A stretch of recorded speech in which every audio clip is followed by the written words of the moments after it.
passe, on parle, on échange. Et puis la mère, naïvement, comme n'importe lequel d'entre vous, s'est adressée à la justice, et puis à l'aide sociale à l'enfance. Et puis, il s'est passé ce qui devait se passer, c'était normal.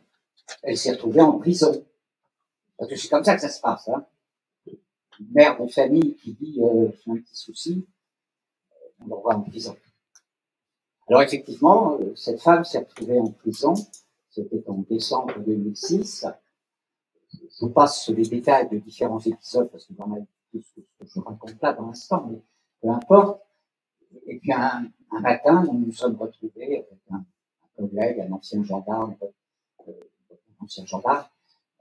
un peu dingue. Nous nous sommes retrouvés avec un enfant, une grand-mère, un chien, la mère en prison.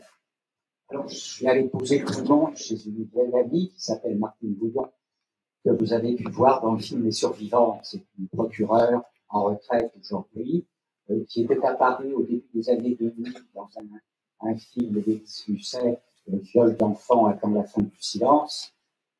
Martine, évidemment, avait parlé de choses dont elle n'aurait jamais dû parler, à savoir des charniers d'enfants dans la région parisienne. Et la pédocriminelle Elisabeth Bigot, qui était ministre de la Justice à l'époque, l'avait fait massacrer par un autre pédocriminel, arrêté d'ailleurs quelques années plus tard, qui était membre à l'époque du Conseil supérieur de la magistrature. Et donc, nous avons emmené cet enfant, sa mère, le chien, dans la maison de Martine, qui habitait à l'époque au-dessus de Paris, dans le nord de Paris. Ils sont restés là 6 semaines, 7 semaines. Et puis un matin, je reçois un coup de téléphone de la gendarmerie de Rivesaltes, Perpignan. C'est intéressant, Perpignan, parce que si vous avez un peu d'argent, vous pouvez aller à Perpignan, vous installer, et puis investir dans les prostituées du Gard qui viennent de fournir les bordels pas de Perpignan, mais juste après la frontière, du côté de la Générale. Il y a des camions qui passent tous les jours. Donc vous avez un certain nombre de bordels qui sont alimentés par Paris, entre autres, mais pas que, les Grèce de façon générale. Et les notables de Perpignan investissent. Ils investissent parce que eux, ils ont la possibilité de fournir des faux papiers. Donc, ça, c'est une parenthèse. Je suis en train de vous raconter des choses pas très cool et pas très sympas parce que je vous emmène pour commencer dans le fin fond de l'horreur de la merde dans laquelle nous sommes, et puis après, on va aller à gueule. Ma grand-mère, le chien, le gamin, c'est Martine Bouillon, 6 semaines, un matin, un téléphone de la gendarmerie de Rivesaltes, bon, monsieur Cotten, on sait où est l'enfant, parce qu'évidemment, il avait été placé à la DAS. À l'époque, ça s'appelait la DAS, aujourd'hui, c'est l'aide sociale à l'enfance. On sait où est l'enfant, s'il vous plaît, vous nous ramenez, parce que sinon, la mère, là, elle vient de sortir de prison, mais si vous ne ramenez pas l'enfant, on la remet en prison. Bon, j'ai pris la voiture, on a roulé de nuit, et on a ramené l'enfant à Rivesaltes. Voilà, sa mère appelait Rivesaltes. La gendarmerie est venue le chercher, c'était pas très agréable, c'était plutôt violent. Et puis le collègue avec qui j'étais, et moi, nous nous sommes retrouvés finalement en garde à vue, 3 semaines en préventive, et puis une cour d'appel convenable, enfin une chambre de l'instruction qui finit par nous libérer. 1 an et demi après, quelque chose comme ça, l'enfant est reparti, a été rendu à sa mère. Elle avait été quelque peu aidée par l'adjoint à la sécurité de la ville de Perpignan où elle travaillait comme municipale. Nous avons retourné le dossier. Je les ai emmerdés, les magistrats, à l'époque. Je me suis au créneau, il y avait 2 procès, correctionnels, cour d'appel. Puis à la fin, je m'en suis sorti avec une amende de 5 000 €. C'est à peu près la seule que j'ai payée de ma vie, j'en ai eu beaucoup d'autres. Je l'ai payée celle-là parce que c'était des jours amende. Alors il fallait bien payer, sinon je risquais de retourner en prison. Et ils n'ont pas pu faire autrement que de me taxer là, parce que sinon c'était eux qui étaient obligés de payer les 3 semaines. Donc, bon, ils avaient déjà payé la tourbière pour la voiture, c'était sympa. Pourquoi je vous raconte tout ça? Je vous raconte tout ça parce que, comment dire, J'ai retrouvé l'enfant quelques années plus tard, en 2011. Sauf que je suis mort sur la plage à Narbonne en 2011, récupéré par la fée électricité et un électrochoc. Et j'ai revu l'enfant en question quelques années plus tard, qui confirmait effectivement qu'il avait bien été violé pendant une vingtaine d'années de manière particulièrement pénible. Et je vous raconte tout ça pourquoi? Parce que moi aujourd'hui je suis dans une position où j'ai besoin de guerriers et de guerrières. Certains parlent de guerriers et de guerrières de lumière. J'en ai besoin, et donc comme j'ai besoin de guerriers et de guerrières, j'ai besoin de gens qui sont sortis de la peur. Parce que le combat dans lequel nous sommes aujourd'hui, c'est un combat qui demande de sortir de la peur en tout premier. Une fois qu'on est sorti de la peur, alors on n'a plus peur. Je pense que je vous merde, hein, mais je ne sais pas qui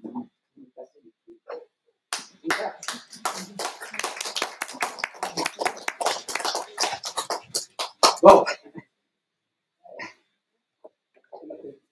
Lise m'a répondu dessus il y a quelques semaines en disant s'il te plaît, viens poser du côté de Boulogne-sur-Mer. Ça fait très longtemps que je ne suis pas venu dans cette région. À l'époque, j'étais assez spécialement, je travaillais sur Lise, notamment, dans la mission. Je m'appelle Cotten. Cotten, en breton, c'est le vieil homme. Ça tombe bien, je tombe ans. Voilà, j'ai réussi à rattraper la cohérence énergétique de mes propres noms. Ça montre que je viens d'Irlande, j'ai passé par la Bretagne. Bon, d'origine, je suis psychosociologue, j'ai travaillé pendant plusieurs décennies comme formateur en entreprise, et puis pour l'État. J'ai beaucoup travaillé dans le monde de l'industrie pharmaceutique. Donc je connais bien les gangsters de l'industrie pharmaceutique. Le cynisme, les niveaux de cynisme des comités de direction autorisable d'un laboratoire pharmaceutique, c'est ignoble. C'est ignoble. Un chercheur qui, depuis 20 ans, travaille pour trouver un médicament sur lequel maladie rare, une chérie, grande chez toi qui les emmerde, il y a 600 malades, 6000 malades, c'est pas rentable. Dégage. C'est comme ça que ça se passe. L'industrie pharmaceutique n'a surtout pas comme vie de soigner. Elle a pour but de garder malade depuis longtemps que possible.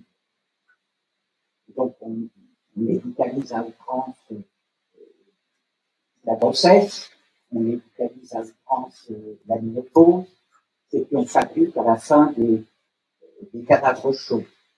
On appelle des cadavres chauds. C'est-à-dire des gens qui sont en train de mourir, mais qu'on maintient au chaud le plus longtemps possible. Pendant ce temps-là, les dollars dégringolent. Hein. Nous sommes rentrés là depuis quelque temps dans une vaste opération de marketing et en même temps, qui est en même temps une opération de réduction de la population de la planète. Il faut bien comprendre une chose, du côté des gangsters, de ceux qu'on appelle la cavale, on a deux grandes familles. On a la famille des satanistes et la famille des lucifériens. La famille des satanistes sont des gens qui sont obsédés par l'immortalité. Alors, ils vont chercher le sang des enfants, l'adénochrome. Vous avez certainement entendu parler de ça. Et puis, ils vont aussi chercher les ordinateurs, le transhumanisme, et puis ce rêve fantasmatique qu'avec les machines, on va pouvoir, le jour de votre mort, récupérer votre conscience et puis la transplanter dans un autre corps. C'est ça leur fantasme. Mais pour faire ce genre de choses, il faut beaucoup de serveurs informatiques. Et donc, il faut beaucoup d'électricité. Comment est-ce qu'on va s'en sortir avec 8 milliards d'habitants dans la planète? C'est un délire. Donc, on va prévenir, hein, ça c'est du Gladstone de géologie, vous avez certainement dit ça un jour. On va prévenir, et sur les Gladstone en géologie, on va écrire maintenir la population de la planète à 500 millions. Elles ont été détruites là, 3 ans. C'est ça le délire de ces gens-là. Alors ici en France, vous avez quelqu'un qui s'appelle mage noir, Laurent Alexandre. Laurent Alexandre. On a quelques mages noirs ici. Laurent Alexandre, et Jean-Michel.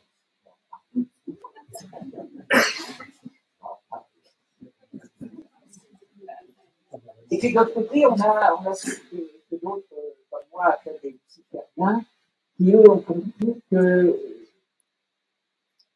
avaient besoin de l'élévation du niveau spirituel de l'humanité. Alors ils agissent dans ce sens-là, un petit comme Trump, par exemple. Donc la situation n'est pas désespérée. Nous vivons un moment extraordinaire. Je ne donnerai rien au monde pour ne pas vivre cette époque. Elle est fabuleuse. En 98, j'ai un groupe de médecins qui viennent me chercher avec l'Association pour la liberté des vaccinations, quelques autres associations. Peut-être, s'il te plaît, aide-nous à rédiger une plainte pour attaquer Kouchner, qui est en train de vouloir vacciner tout le monde contre le vaccin de l'hépatite.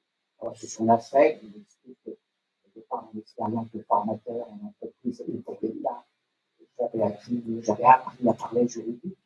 Et donc, à faire une mise en scène juridique entre des médecins d'un côté, des avocats de l'autre. Alors, nous avons rédigé une belle plainte. On a attaqué, non pas Kouchner, parce que la ministre, ça ne sert à rien d'attaquer une immunité parlementaire, mais on a attaqué le maillon faible, ça peut faire les membres du cabinet. Et puis, en septembre 98, Kouchner a quand même été obligé d'arrêter les campagnes de vaccination dans les collèges, parce que nous lui en avions mis plein la tête, avec le support de quelques médecins particulièrement compétents. Le vaccin est activé, il a fait beaucoup de dégâts quand même. Il y a pas mal d'infirmières qui veulent se vacciner, qui continuent avec des stéréotypes, qui veulent se mettre. Mais le vaccin a été expliqué. Et puis 2009-2010 est arrivé, Bachot, le vaccin pour la grippe H1N1. Alors là, je me suis fait plaisir. Je lui ai offert une vidéo qui s'appelle Revenu Bachot qui ment. Je n'étais pas tout seul dans le film, il y avait quelqu'un comme M. Simon, qui est décédé aujourd'hui, qui avait beaucoup travaillé sur ce genre de sujet, notre ami, il est aussi parti, Marc-Pierre Super, et puis d'autres encore, et un petit tout à l'heure, il montrait la photo de Jean-Pierre Joseph, avocat à Grenoble, qui était bien impliqué dans cette affaire-là. Roselyne Bachot, on lui a cassé la gueule. Elle a perdu son pari, elle voulait vacciner 80% de la population, elle en a vacciné à peine 20%. Et un matin, ils avaient fait, avec Jean-Pierre Joseph, justement, ils avaient fait un petit procès en référé à au tribunal de Paris. Et la veille au soir, un procès contre Bachot, qui décidé d'arrêter sa campagne de vaccin.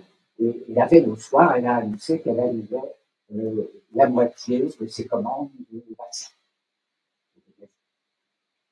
Donc, pourquoi je raconte ça? Parce que en 2020 est arrivée la pseudo-pandémie Covid-19. Et là, j'ai tout de suite compris. Je me suis dit, ah, ok, ils sont en train de nous recommencer le même film qu'en 2009-2010.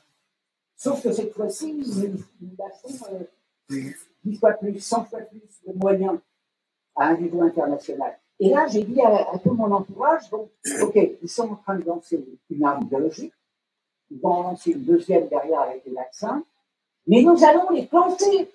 Et c'est ce qui se passe en ce moment.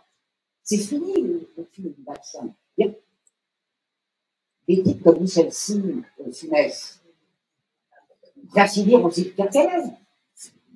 Mais pas que lui. Mais pas que lui. On a un paquet qu'on va envoyer en prison. Je ne sais pas encore quand, je ne sais pas qui va le faire, mais ce que je sais, c'est que c'est inéluctable. Moi, ça fait des années que je parle de l'euthanasie de la République. Pourquoi je parle de l'euthanasie de la République? Reprenez vos livres d'histoire. La France est un des pays au monde les plus compétents en matière de rédaction de constitutions. Nous en sommes à 15e ou 16e si l'on compte les lois du royaume antérieures à la Révolution française. Tout le 19e siècle, c'est un enchaînement de changements de régime. Les régimes politiques, c'est fait pour mourir. Ça vit, bien sûr, ça naît, mais ça vit pendant une période et ça finit par mourir. Le régime politique dans lequel nous sommes aujourd'hui, ça s'appelle la Cinquième République, c'est De Gaulle, c'est 1958. C'est un changement de régime qui, à l'époque, s'est fait de manière relativement sereine et relativement apaisée. Alors, quelques rapports de force un peu militaires, mais c'était un accord global de la classe politique. Bon, la 4e République, ça ne marche plus, l'Algérie ne s'en sort pas, De Gaulle, allô, De Gaulle au secours, et De Gaulle est arrivé et a installé la 5e République, 1958, dans laquelle nous sommes encore. C'est une des plus longues d'un vie, celle-là. Quand on regarde le 19e siècle notamment, quoique non, la 3e a été plus longue. La 3e a été plus longue. Le précédent changement de régime, c'était 45, 44, 45, quand De Gaulle a installé le gouvernement provisoire, etc. Et on a fabriqué la 4e République. Là, ça s'est passé d'une manière un peu moins soft, comme changement de régime, puisque c'était la fin de la guerre. C'était un militaire qui a installé la 4e République, pour être clair. Et puis le temps d'avant, c'était 1870, sauf erreur. Là, ça s'est passé de manière très soft non plus, parce que c'était la crise de la guerre avec les Prussiens. Ça s'est très mal fini à Paris, dans un arrondissement, nous avions avec la commune, terminé dans le sang. Ceci pour dire que les changements de régime, c'est pas très facile. Mais les historiens du droit, les historiens constitutionnels, les juristes, pardon, constitutionnalistes, ont une certaine culture de comment est-ce qu'on s'y prend pour faire un changement de régime. Nous sommes à cette époque-là. Nous allons devoir faire un changement de régime. C'est-à-dire rentrer dans ce qui s'appelle une période de transition. Xavier Azalbert de François a écrit un article il y a une quinzaine de jours où il commence à parler de transition. Je dis qu'il commence parce qu'il y a des gens qui travaillent là-dessus depuis déjà plusieurs années. Mais François Azalbert a commencé récemment à comprendre qu'on en était là. Et il va commencer à utiliser ce terme. Nous allons devoir entrer dans un processus de transition constitutionnelle, de retour à l'état de droit.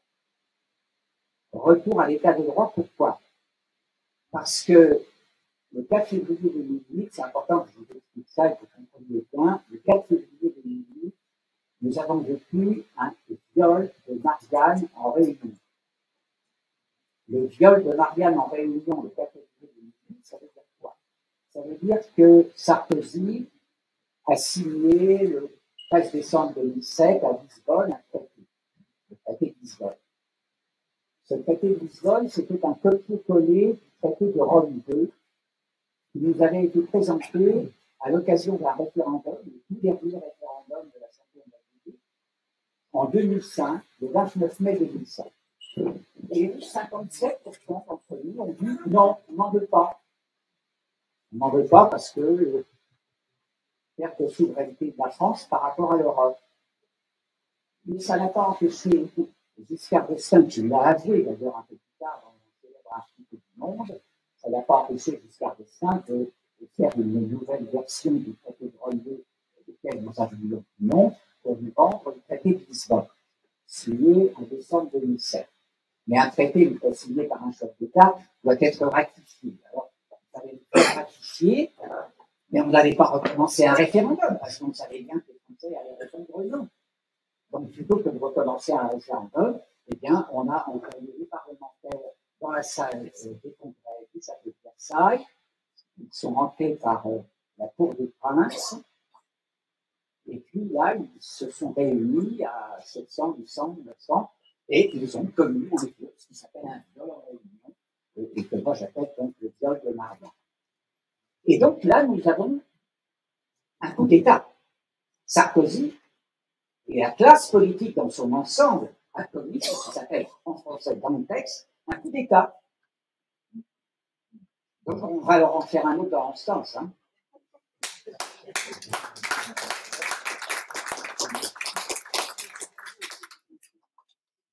Moi, mon job à l'origine en tant que psychosociologue, c'est d'accompagner les processus de changement dans les entreprises.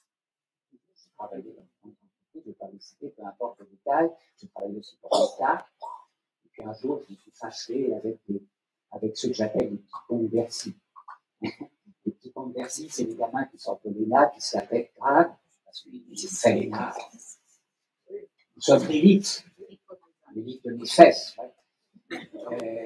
Mais non, mais parce que, avant, on est au cœur là, de la problématique intellectuelle française, et où on est censé former des superbes intelligences, et à la fin, on a des catastrophes. On a un groupe quelque part qui va falloir périr. Des petits comptes Bercy, je travaillais avec quelques-uns d'entre eux dans des programmes de formation, jusqu'au jour où ils ont trouvé le moyen de vouloir m'embarquer dans un appel d'offres truqué. On m'a fait peur. Alors là, je leur ai expliqué, mec, c'est bon, si je reçois une jeune femme dans mon bureau de thérapeute et qu'elle me montre sa petite culotte en s'asseyant sur le fauteuil, je ne lui saute pas dessus, c'est pas mon genre. Donc je ne touche pas avec vos mecs. Le problème de ces gens-là, c'est qu'ils s'enferment au fil des années dans des systèmes de contraintes juridiques terrifiants, des sacs de nœuds qui n'en finissent plus. Ce qui fait que quand ils veulent agir et donc jouir de leur pouvoir de fonctionnaires disposant de moyens financiers pour construire un stade à Lille ou acheter un stock de papier toilette, comme le système juridique dans lequel ils sont enfermés est un enfer, ils sont obligés de transgresser. Ils transgressent une limite, une fois. Et il ne se passe rien, puisque leurs potes sont d'accord avec le fait qu'ils transgressent. Alors ils vont transgresser une deuxième, une troisième, une quatrième. Et puis à la fin, ça lui donne la pédocriminalité et Jean-Michel.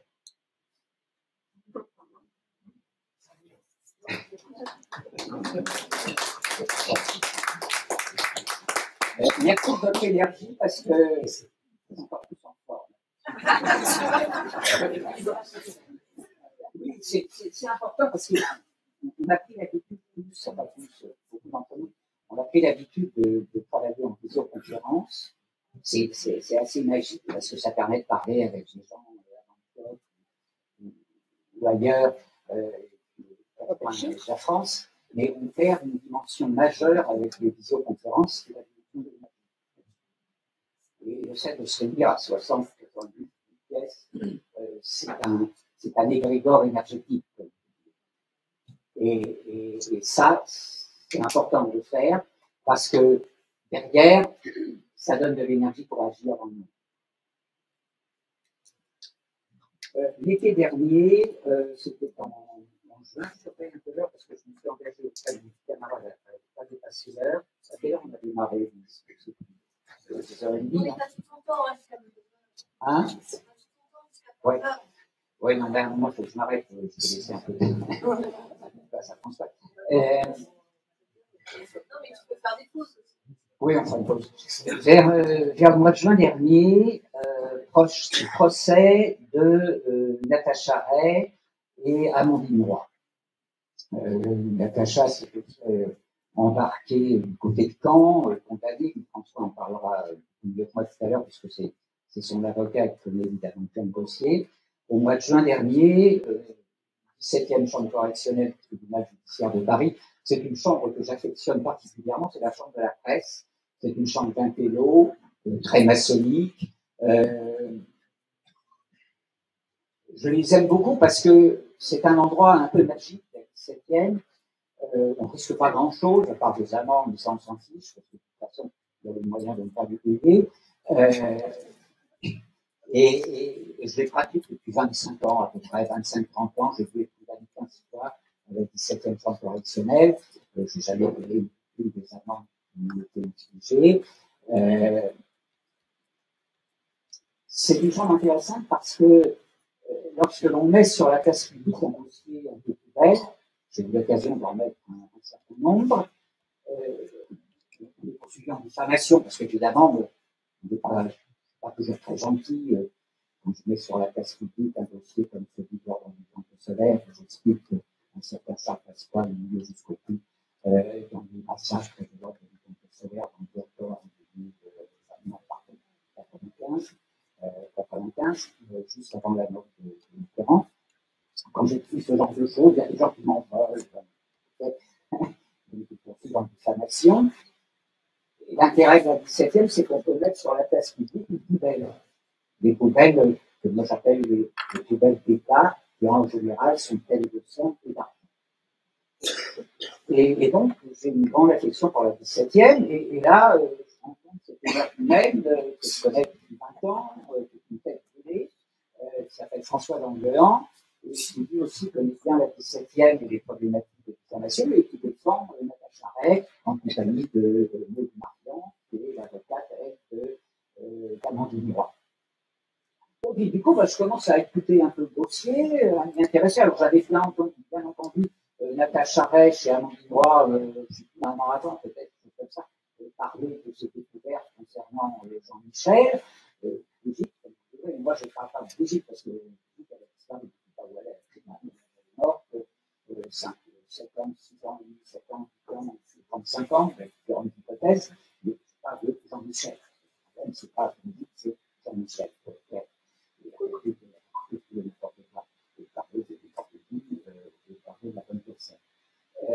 Donc, je croise François et Langlehan, je commence à m'intéresser au sujet, je découvre un site que je vous conseille d'aller voir, qui s'appelle précipice.org. Alors, c'est un peu du Funagaz, il y a 350 pages, Précipice raconte tous les détails de toutes les enquêtes, les recherches qui ont été faites par lui-même, évidemment le travail de Natacha Ray, évidemment le travail de Xavier Hussard. Il fait un véritable journal de bord des enquêtes, donc il fait beaucoup de choses, un peu trop, mais il y a des éléments extrêmement importants dans le dossier. Arrive le mois de septembre, le jugement contre Natacha Ray et Amandine Roy, justement, c'est une véritable escroquerie, parce que l'AFP déclare 2 femmes qui ont attaqué Brigitte en faisant courir une rumeur transphobe, grand cinéma de l'AFP, elles viennent d'être condamnées pour diffamation. C'est évident. Elles ont été condamnées pour diffamation sur une queue de cerise. Ça n'a rien à voir avec le fond du dossier. C'est-à-dire qu'elles n'ont pas été condamnées pour avoir dit que Brigitte c'est Jean-Michel. Elles ont été condamnées pour une queue de cerise. François expliquera tout à l'heure, il la connaît avec moi. Bon, à ce moment-là, j'ai une amie qui s'appelle Stéphanie Raynaud, qui a une production qui s'appelle Plus de livres, qui m'interviewe à la sortie du palais. Je commence à faire une petite interview là-dessus, avec des fois d'école. Du coup, bon, le dossier, ça commence à devenir intéressant. J'avais écouté vers le 15 août, par là, un texte pour trouver sur ma chaîne YouTube qui s'appelait Appel solennel aux femmes francophones à mobiliser l'énergie sacrée pour l'arrestation du commissaire d'État. Et vous le retrouvez, ça sur la chaîne YouTube, francophone, j'avais écrit ce texte-là. C'est ma conviction, c'est que la rupture, le schéma de rupture dans lequel nous allons avancer enfin, quelques semaines, quelques mois, ce schéma de rupture, vous avez pu parler de Dieu et parler de ça. Regardez la moyenne d'âge, ici, qui rajoute les époques, et la moyenne d'âge, tant mieux parce que c'est à nous de faire. C'est aux vieux et aux femmes. Ce qui ne veut pas dire que je suis jeune, qui sont d'autres, j'adore faire avec eux, nous avons besoin d'eux, mais c'est constaté que ça ne va pas beaucoup. Voilà, c'est comme ça. Mais c'est pas seulement le foot, hein, c'est partout sur Internet aussi, c'est pas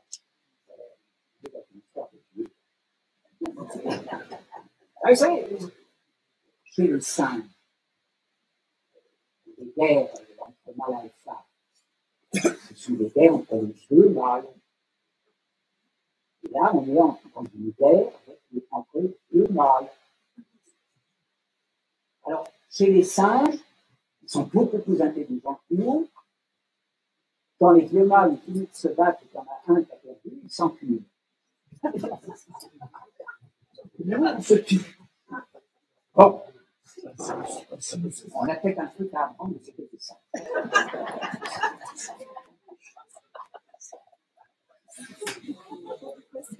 Pardonnez-moi, je fais du droit, mais je n'ai pas perdu mes vieilles compétences de psychanalyse. Quand on me demande de me présenter, je dis souvent psychosociologue infréquentable, psychothérapeute fou, ça évite des commentaires stupides après, et complétiste diplômé service. Ça fait 30 ans.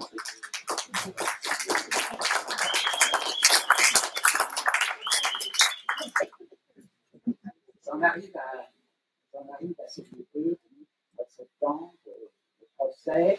Et puis j'ai un copain qui s'appelle Laurent Fréquois, qui est des jours, qui disent ingénieur informatique retraité, parisien, et qui dit bon, peut-être, c'est nous une plainte. C'est nous une plainte contre Jean-Michel. Alors, il prend la tête, comme ça, à l'occasion d'un café, une rencontre assez particulière dans le quartier, il y a une chose à la 5e. Il discute. À l'occasion d'un autre procès, je crois que c'était le procès de la Paris, de l'AFP, ça c'est une autre histoire. Il nous fait rencontrer un certain Lionel Labresse. Lionel, c'est un bristologue numérique. C'est lui qui a décidé ça. Il est professeur de lettres, professeur de français, et comme chef, ça veut dire, c'est parisien. Et Lionel a un site qui s'appelle intersexualité.com et il a beaucoup travaillé sur les dossiers de Jean-Michel. C'est un homosexuel revendiqué qui est foudrage de biologie, LGBT, woke, toutes les filles des adolescents pour les transformer en femelles. Les homosexuels détestent les histoires. Elles se disent, parce que le fait, ça provoque de l'homophobie. Et lui, en tant que collègue, les homosexuels revendiquistes, il y a des amis qui se battent contre l'homophobie. Mais là, ça fait tout.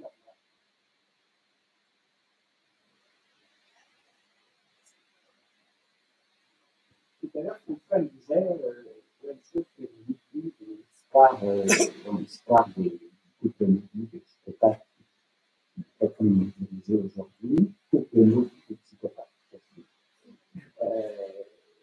François me dit une chose qu'on me dit, c'est parler de Fidon et de comment Macron est arrivé et comment l'institution judiciaire a mis sa décision de quelques semaines de manière particulièrement malhonnête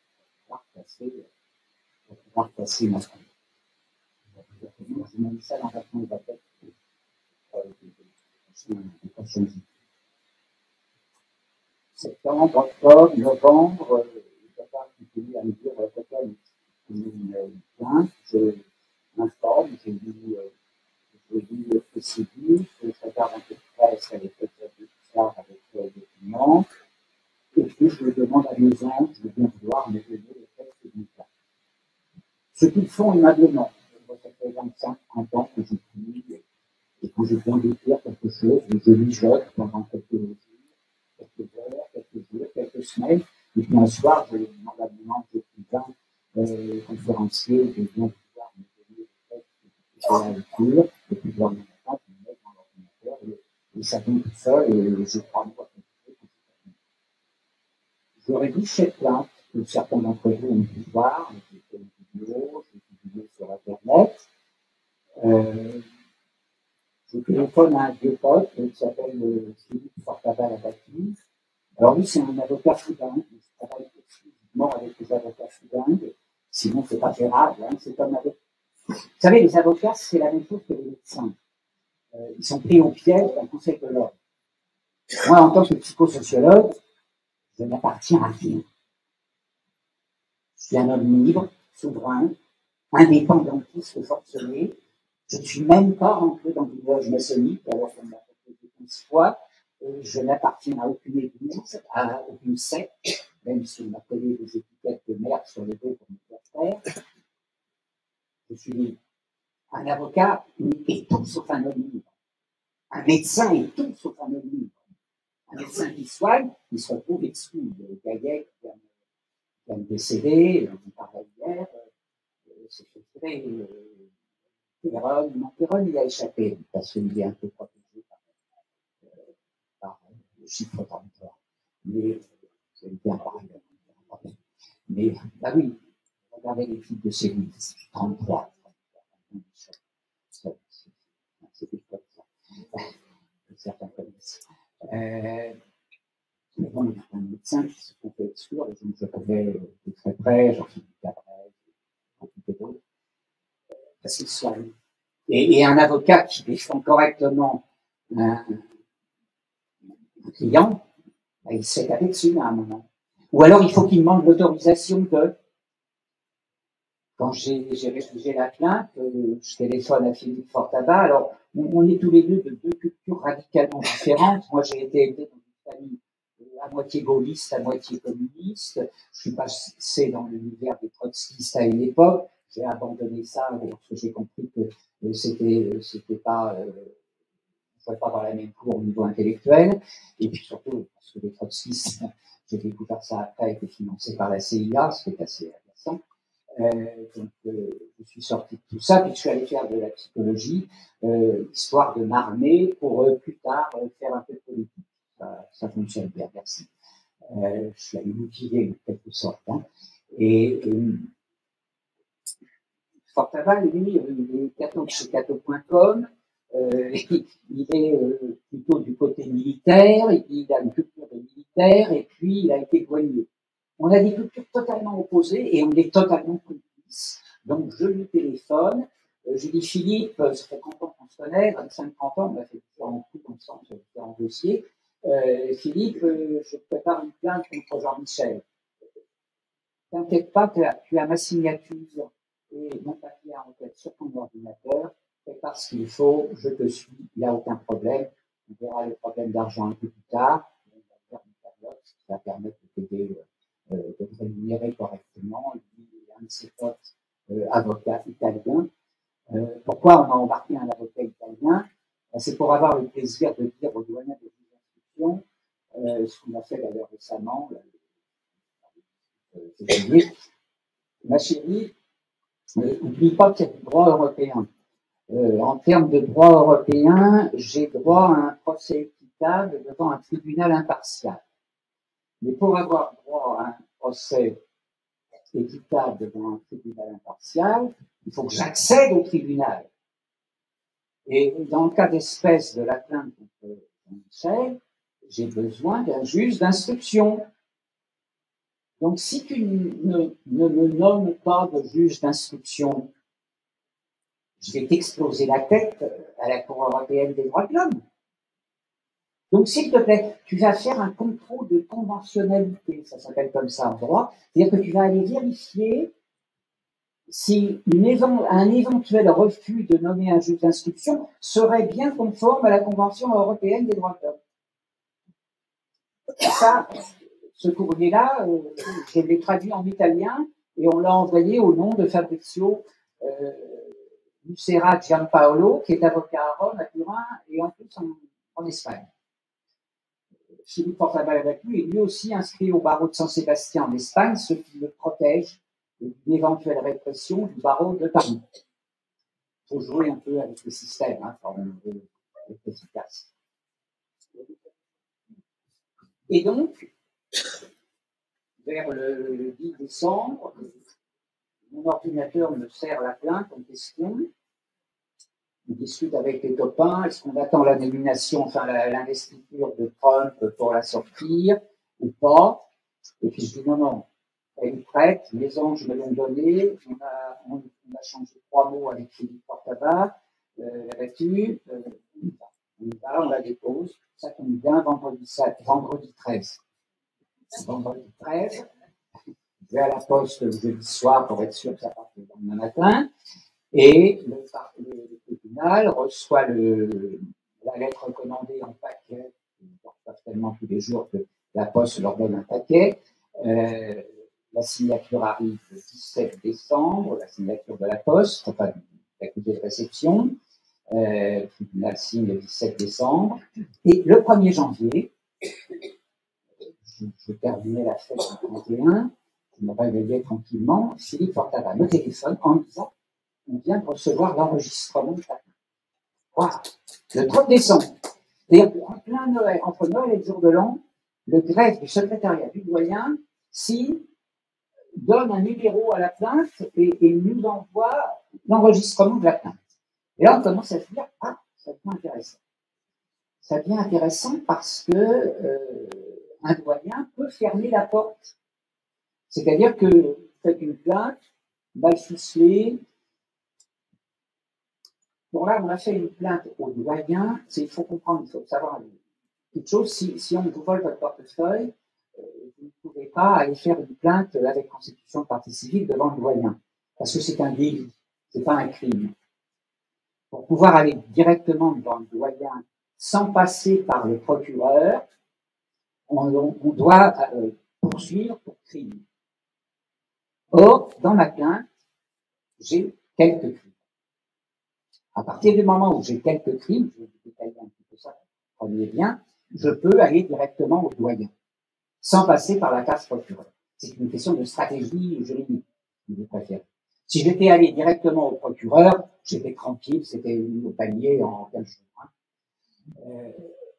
Devant le doyen, c'est plus difficile pour eux de mettre tout de suite au panier. Mais ils peuvent le faire. C'est-à-dire que vous faites une plainte mal ficelée, qui n'est pas véritablement criminelle, qui n'est pas sérieuse, et le doyen vous convoque, ça m'est arrivé une fois il y a 25 ans en arrière ou 30 ans, et vous dit, monsieur, madame, votre plainte c'est de la merde, là, c'est pas ce qu'ils font.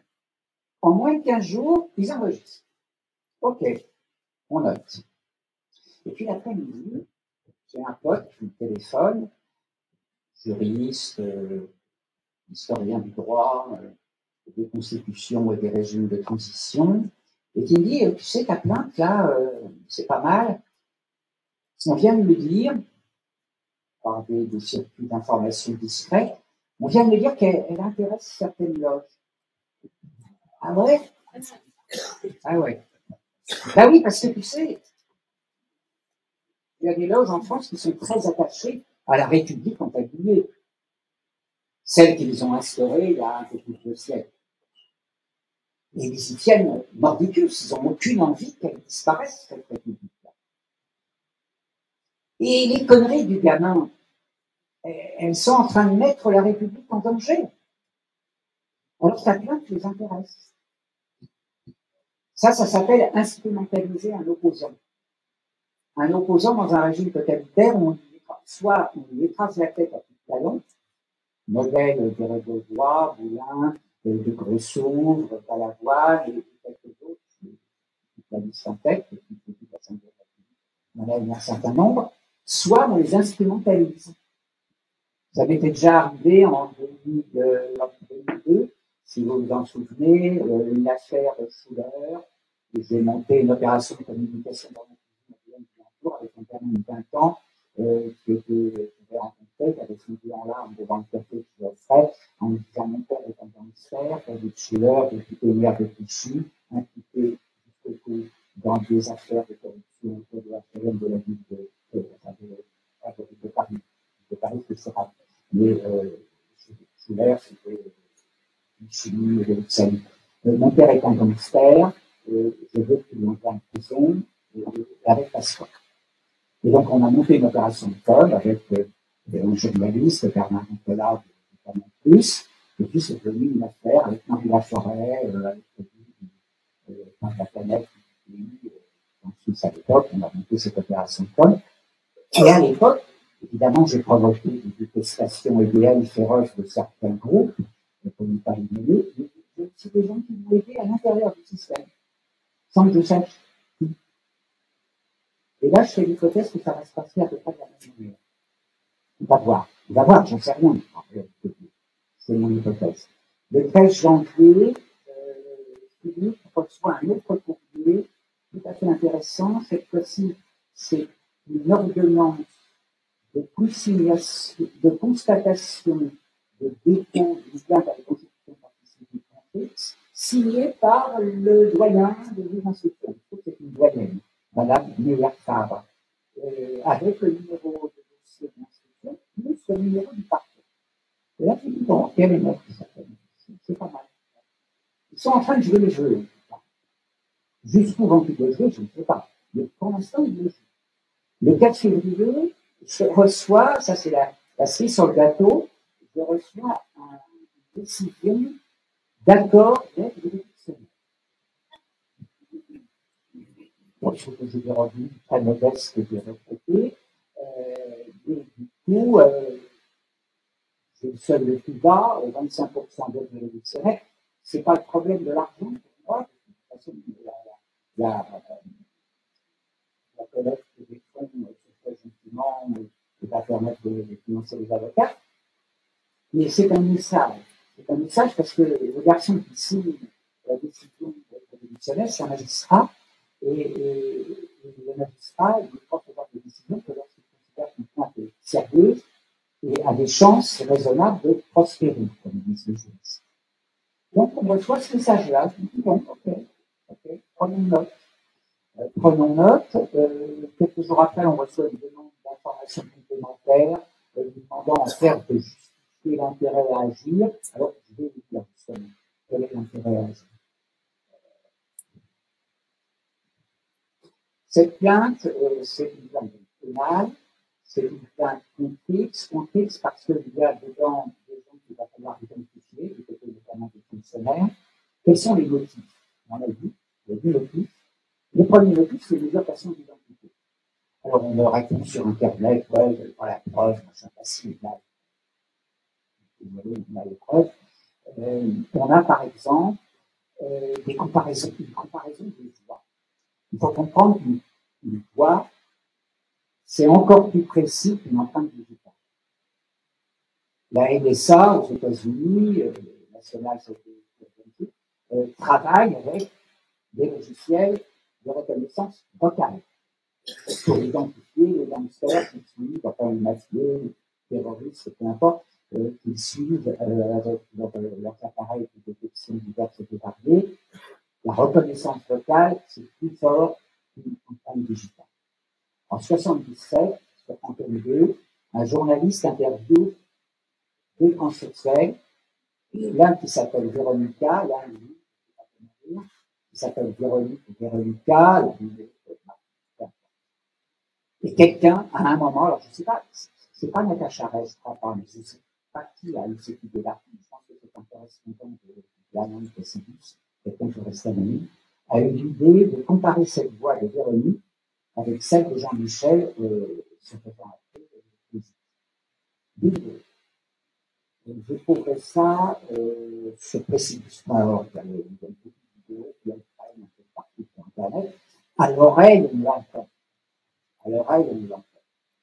Et avec le logiciel, bah, oui, c'est la même voix. Tous les paramètres correspondent. On a ressorti, et ça aussi, je trouvais sur Précipice, on a ressorti il y a une quinzaine de jours une interrogation de ChatGPT, et c'est ça, ChatGPT, qui nous a sorti tout un dossier de plus de pages avec tous les paramètres vocaux, la voix de Véronique qui raconte ça, son changement de sexe en 77 sur Antenne 2 et la voix de Jean-Michel. Xavier Boussard, de son côté, a fait des comparaisons de photos. On dispose d'une photo de famille théoriquement officielle avec un gamin de 12 ans, 19 ans, présenté comme étant Jean-Michel, le frère de sa sœur Brigitte. Et on compare cette photo-là avec Brigitte. Enfin, celui qui se présente comme Brigitte aujourd'hui, moi je refuse à parler de Brigitte, puisque c'est Michel, la réalité, le réel. Les en place, merci, c'est comme dans le cabinet de thérapeute qui croit dans la mère. La photo de Jean-Michel de 8 ans et les photos dont on dispose de Jean-Michel à 70, 80 ans, il vient d'avoir 80 ans, c'est une dernière, à peu près, les paramètres de reconnaissance faciale issus du meilleur logiciel au monde, qui est le logiciel de reconnaissance faciale chinois, dont il se sert pour repérer les mauvais citoyens et leur apporter ou retirer le crédit social lorsqu'ils mettent un pied en dehors du passage public pour traverser la rue. Les Chinois sont très forts sur ce coup-là. Ben, c'est la même personne, encore une fois. C'est la même personne. Bon, alors après, on a d'autres petites choses.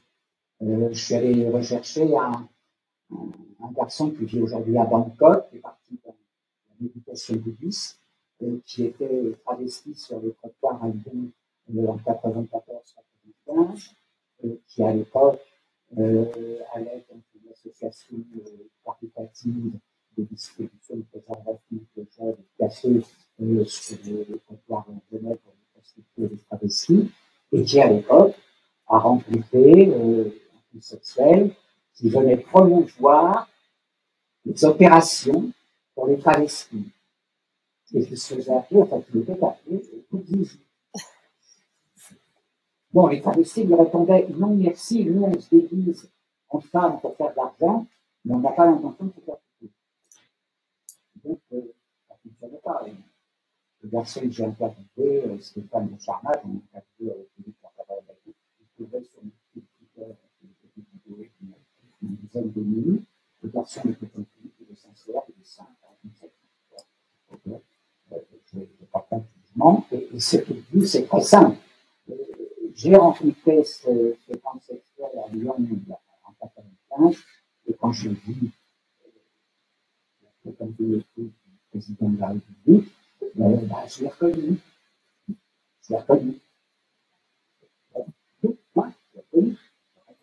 J'ai une correspondante de Bordeaux, psychanalyste, spécialisée en phonétique et psychogénéalogie, et qui me raconte que je le vois un jour, il y a quelques années, une petite ville de la banlieue de Bordeaux, et mon fils a eu beaucoup dans cette ville, Jean-Michel était venu faire une rencontre dans une association de l'autre côté de la rue, et donc on a eu qu'à traverser la rue pour reprendre une expression célèbre de traverser la rue, et elle est venue dans la boutique de mon fils, et je lui ai dit en fait de moi, c'est un mec, point.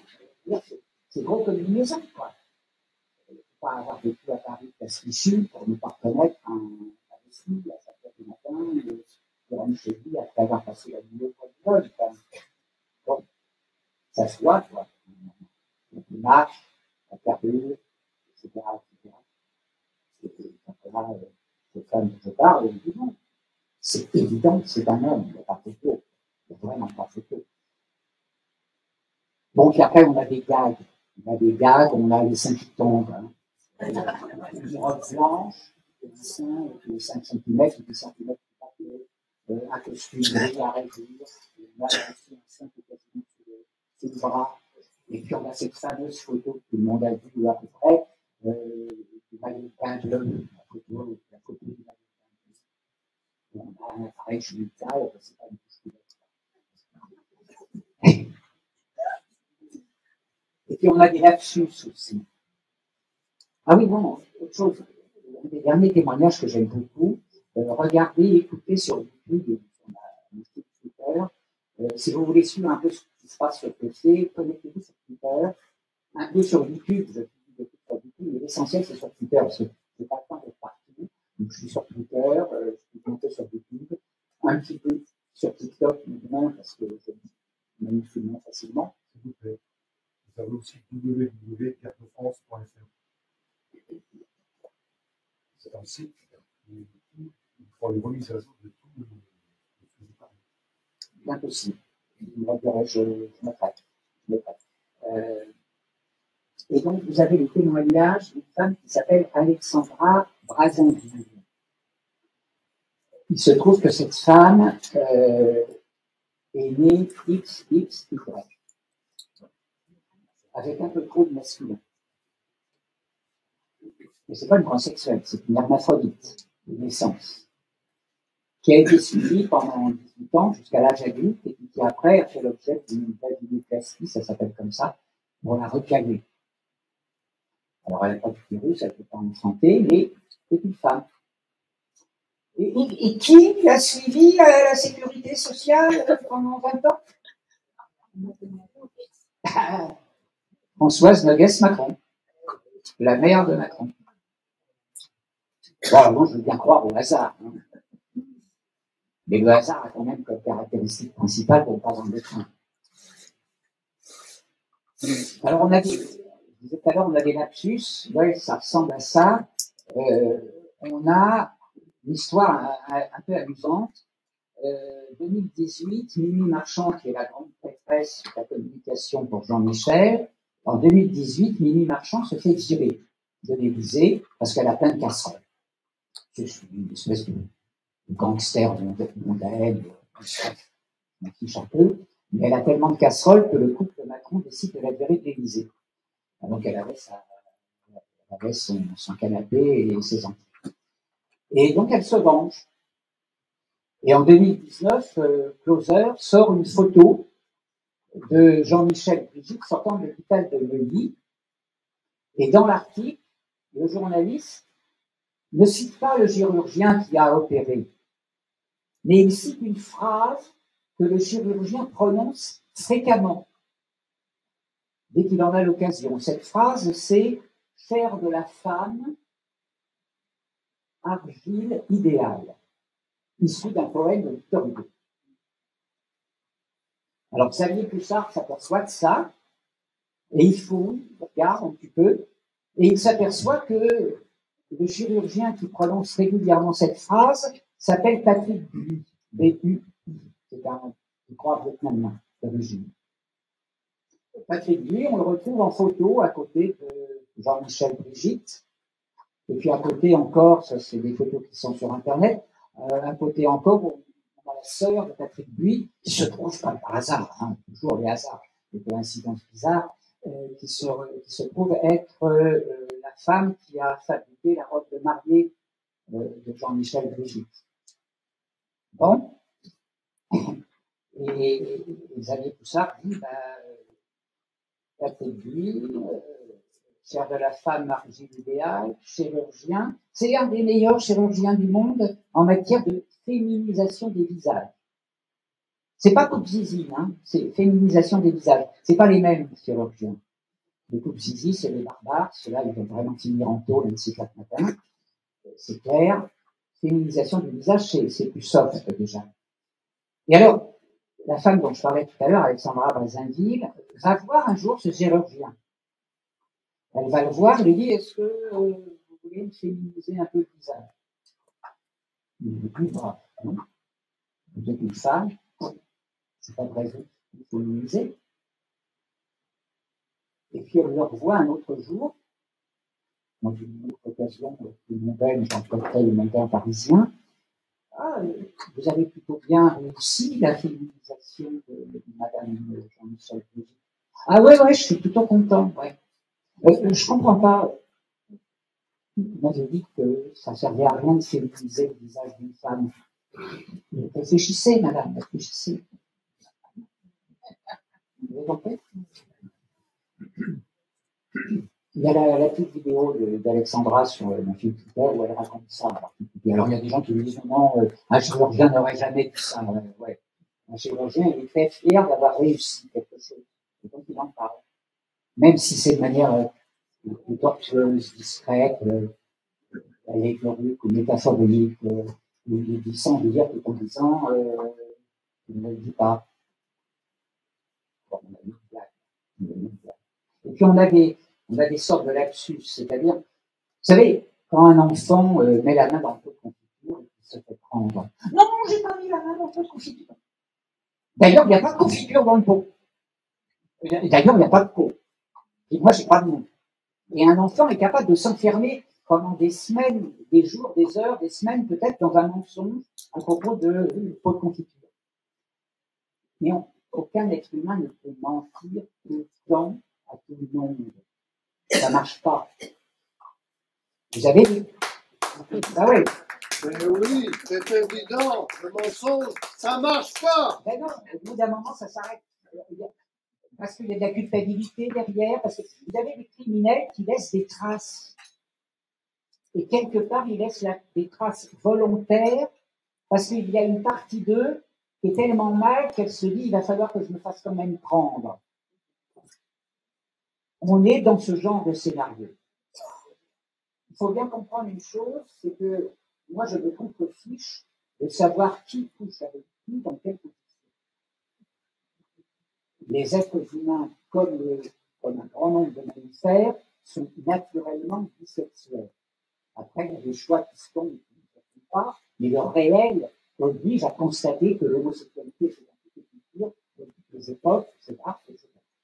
Donc moi, je m'en fiche. Et puis, je me fiche aussi du fait que quelqu'un... Je me fiche moins du fait que quelqu'un soit séparé, parce que là, on est dans la partie médicale. C'est un peu un autre sujet. Mais peu m'importe la problématique sûrement sexuelle. Le problème, c'est le mensonge. Parce que l'usurpation d'identité a quantité de conséquences. Première conséquence, déjà, et ça c'est le premier élément criminel de la plainte, c'est qu'il y a forcément des fonctionnaires qui ont fabriqué des faux papiers d'identité pour faire un fonctionnaire qui fabrique des faux papiers d'identité, c'est un crime, c'est plus d'usage de l'activité criminelle. C'est plus un délit. L'usage du faux, c'est un délit. Bon. Après, on a un mariage illégal.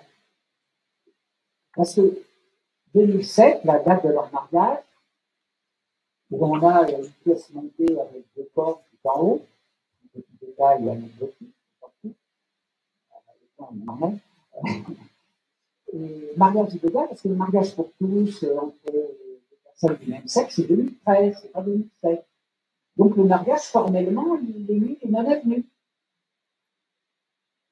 Bon, alors après, l'usurpation d'identité, Jean-Michel, il est né en 45. Emmanuel, il est né en 77. 92, rencontre des deux personnages. L'un a 47 ans, l'autre 14. Et en plus, celui qui a 47 ans est en position d'autorité, c'est-à-dire que c'est un professeur. Ça aurait pu être un coach sportif, un grand homme, enfin, peu importe. C'est quelqu'un qui a autorité en tant que position d'autorité. En français, dans le texte, je ne dis rien, c'est dans le code pénal, un adulte ayant autorité qui couche avec un mineur de 18 ans, même plus que 14, ça s'appelle un viol. Détournement de mineur. Alors, ils ont tout fait pour cacher ça. Ils ont tout fait pour le cacher. Ils ont prétendu qu'elle avait 39 ans et qu'elle en avait 17.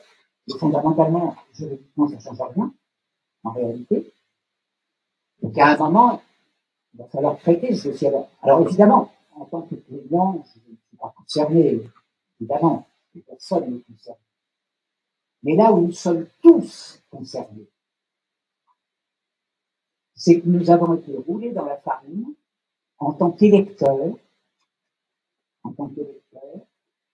parce qu'il y a une atteinte à la sincérité des scrutins.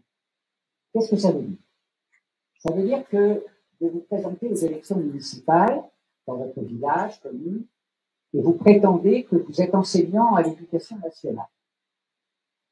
Manque de bol, vous avez été enseignant à l'éducation nationale, professeur de lettres, évidemment, mais c'était il y a 2 ans.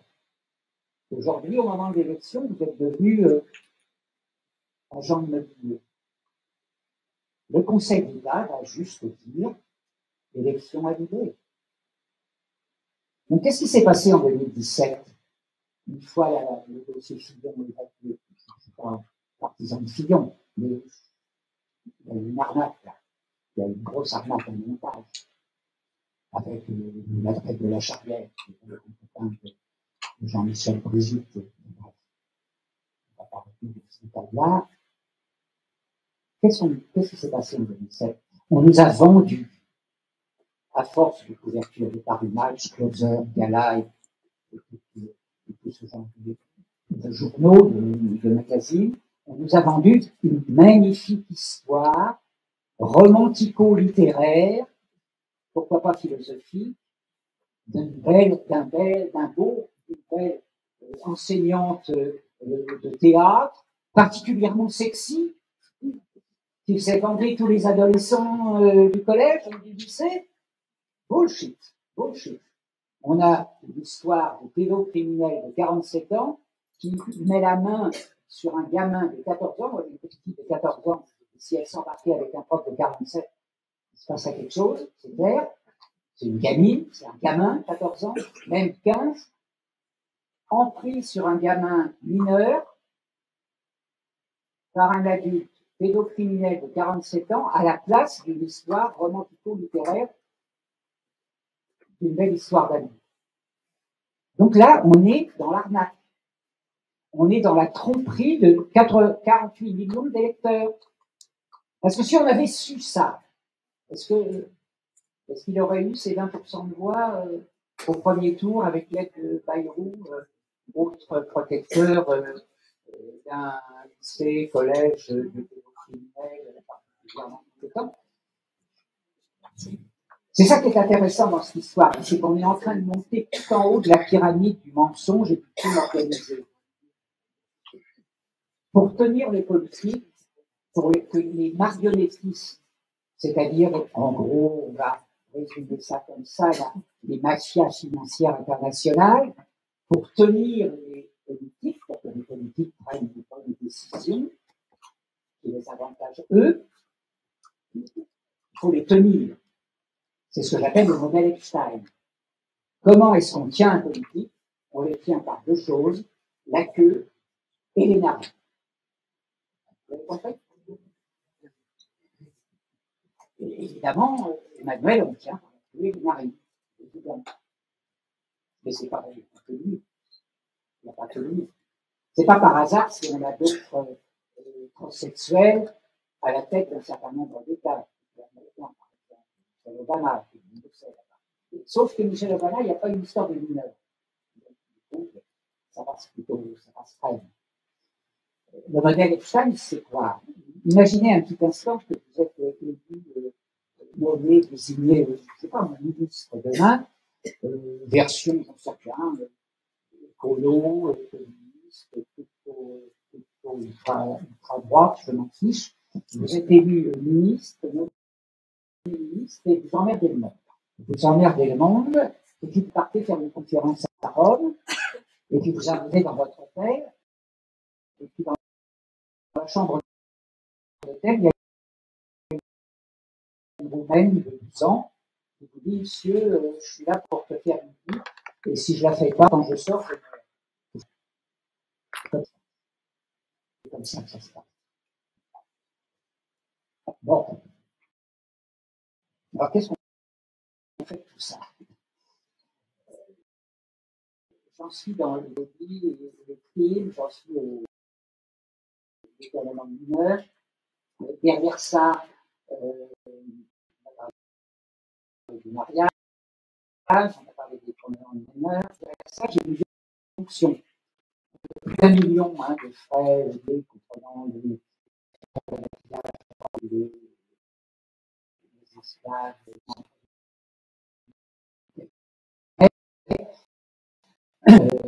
Jean-Michel, l'État, il a fait 1 million, 200. Donc, il n'est pas l'épouse du président. Ça ne fait pas, quoi. Ça ne fait pas. C'est une usurpation. Alors, derrière ça, on a quoi? Oui, on a, alors ça, c'est la partie que je ne sais pas tout à l'heure, on a l'escroquerie au jugement. L'escroquerie au jugement, c'est le fait que Natacha Ray et Amandine Leroy aient été condamnés tous les deux, poursuivis par 2 parties civiles, alors que le réel, c'est qu'il y en a une. Il y a un bug là. Donc les magistrats ont tombé dans la farine. Et évidemment, les parties civiles.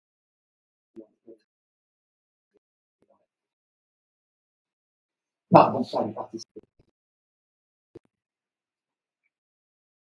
L'escroquerie au jugement. Et alors, après, ils arrivent à passer sur qui est le type. Qu'est-ce que ça veut dire? Vous avez la plainte de 25 pages de rédaction en lien, c'est un lien de Drive, sous les vidéos que je publie, enfin sous la vidéo de la production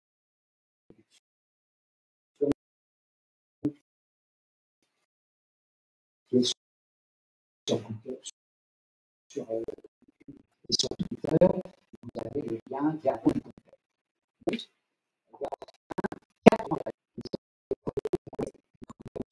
Israël. Ce sont les grandes affiches de Bordeaux. Première affiche, je suis Pierre, du Sud. Que diriez-vous si votre femme était otage du Hamas? En Bretagne, que diriez-vous si votre face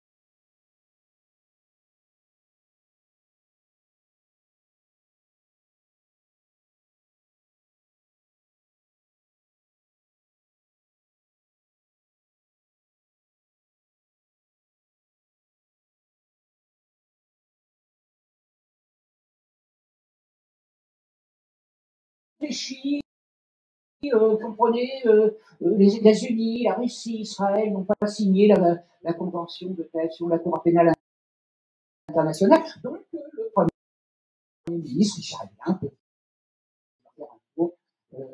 venir nous rencontrer à Paris, il n'y a pas de problème, il ne sera pas arrêté.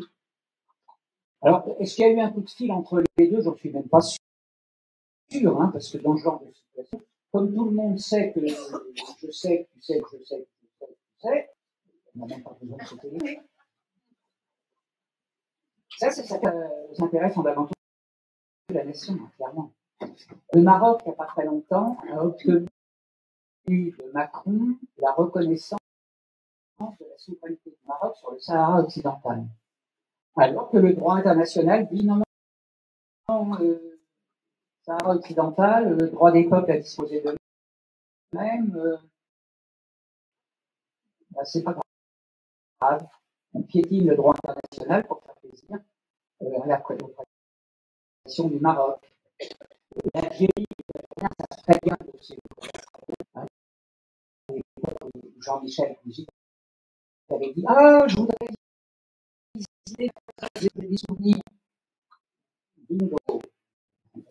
À la fin d'Algérie, en 63.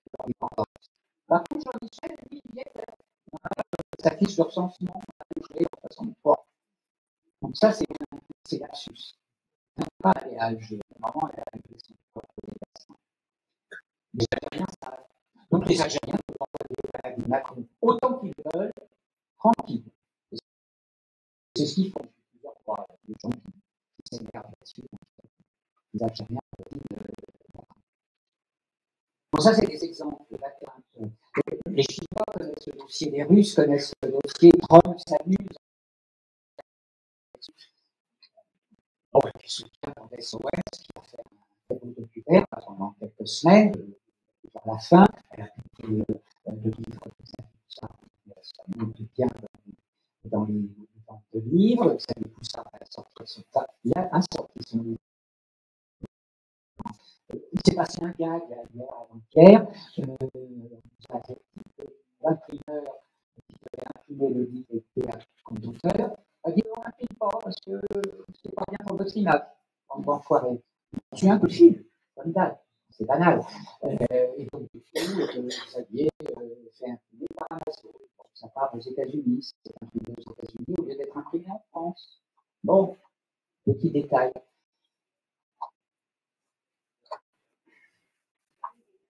Qu'est-ce qu'on met dans la tête de la sûreté de l'État? Oui, si. Qui a vendu Alstom aux Américains? Qui a vendu Alstom?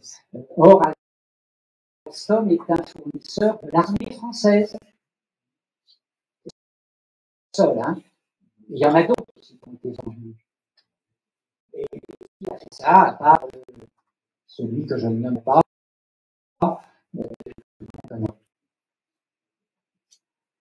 bon, j'ai raconté beaucoup de choses.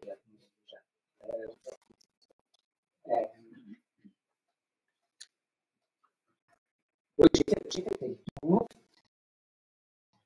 Maintenant, ça va être au magistrat à prendre la responsabilité. Oui, j'ai quand même un petit chapitre.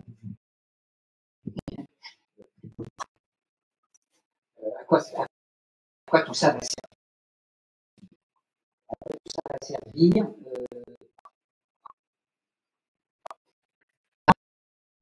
Un juge d'instruction va finir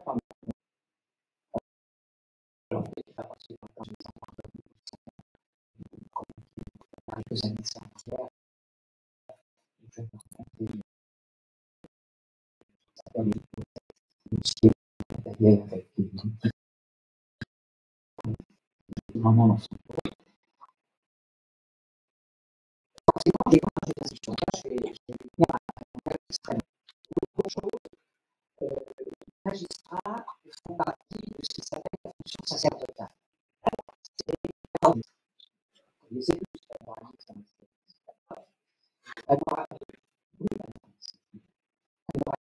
dans la série, c'est le double ordinaire. Le double ordinaire, c'est le guérisseur qui fait une plante qui guérissent ou qui tuent.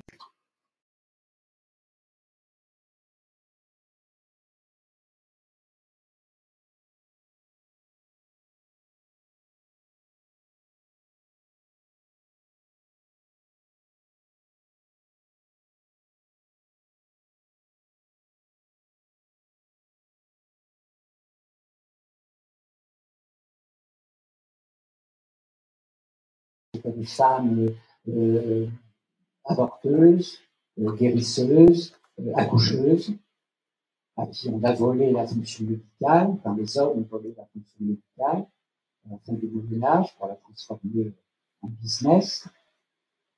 La fonction sacerdotale, ce sont les prêtres. Mais les premiers magistrats en Égypte, c'était des prêtres. C'est pour ça que les magistrats sont en robe. C'est la fonction des hommes en robe, la fonction sacerdotale. Moi, en tant que psychosociologue, je fais partie de cette fonction-là.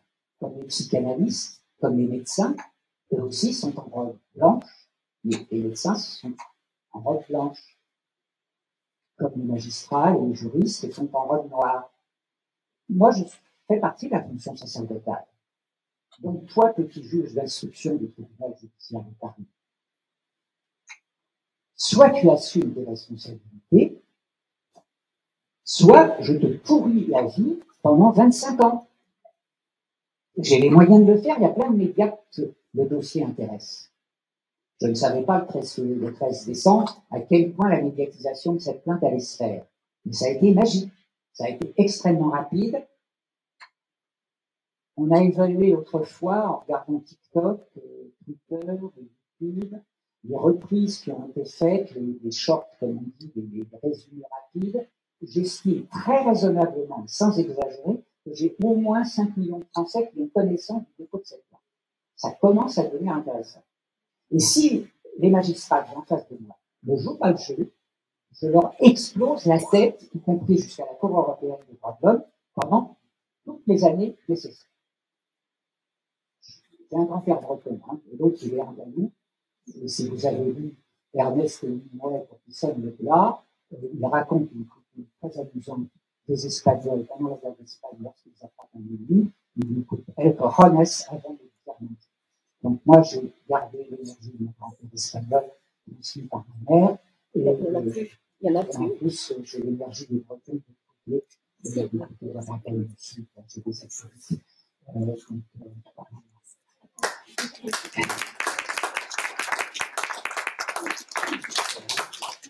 Je suis un garçon très gentil. C'est ce que nous avons remarqué. Toi, tu es un petit gentil. Oui, je suis très gentil. Justement, les gentils, ils sont gentils parce que quand il faut tuer, ils tuent. Ça se défend. Ça m'est arrivé souvent, dans les magistrats, de faire tomber un sable sur le corps calleux. Le corps calleux, c'est les fibres. Ce sont les fibres nerveuses qui arrivent du cerveau. À une époque, le chirurgien Paré était ce genre de fibres nerveuses pour certains malades, ce qui a permis après de découvrir des différences entre l'hémisphère droit et l'hémisphère gauche. Et donc, quand je suis face à un tribunal et que je ne suis pas content, je fais tomber ça. C'est énergétique. Hein. Et c'est pas vrai, ça fonctionne.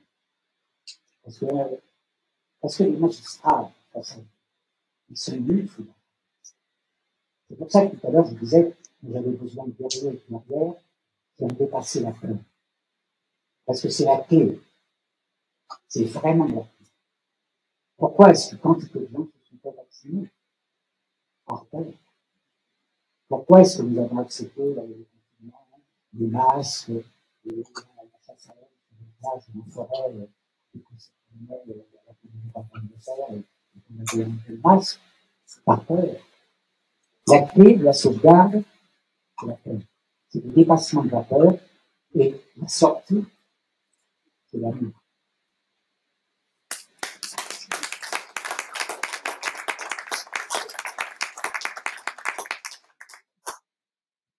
À la fin de la présentation que j'ai faite de vidéo, à la fin de la présentation que j'ai faite de la plainte, je texte en expliquant que cette plainte était un cadeau à Jean-Michel de libération financière. Moi, je ne suis pas dans la haine, je ne suis pas dans la vengeance, je ne suis pas dans l'investissement sur les vidéofilms. Alors, souvent, je dis que les gens, on va en envoyer un certain nombre de CAPLM.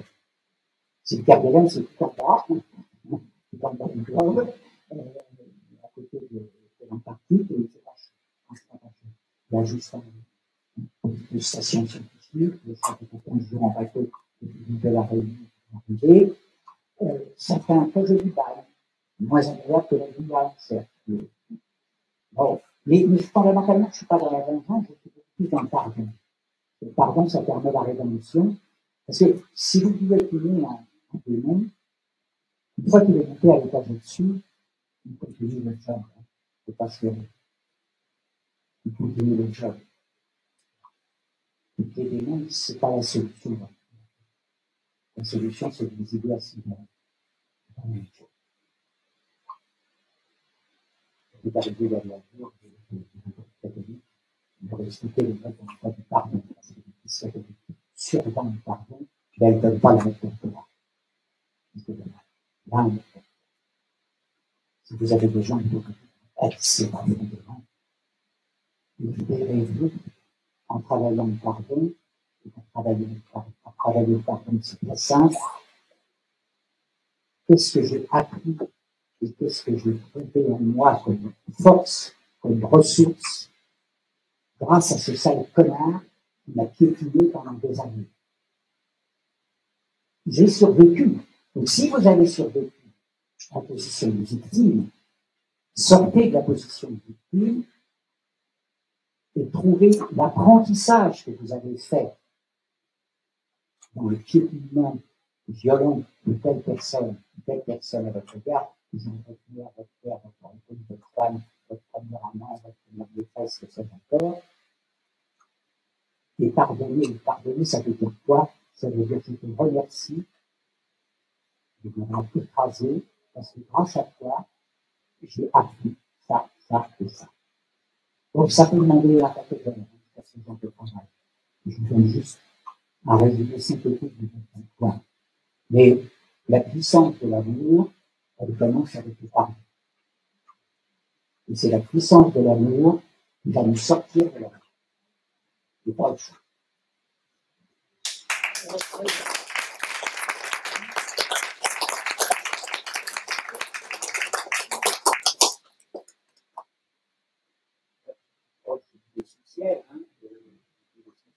Combien d'entre nous ont été réveillés par l'escroquerie Covid?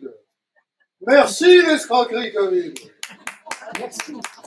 Oui, on va pouvoir dire merci au couple de Mehdi. Je les appelle comme ça, des psychopathes. C'est un psychiatre italien, psychiatrique, psychanalyste qui a écrit le profil de psychologie d'Emmanuel il y a 8 ans, en 2016-2017. Mathieu a réussi une chose extraordinaire que personne avant lui n'avait fait dans ce pays depuis des décennies. C'est réunir 80% de la population sur un objectif politique unique, de virer. Et ça, on peut leur remercier pour ça. Allez. Merci à vous. On prendra du temps pour des questions tout à l'heure. Je vais laisser mon petit camarade le temps de causer tranquille. Hein.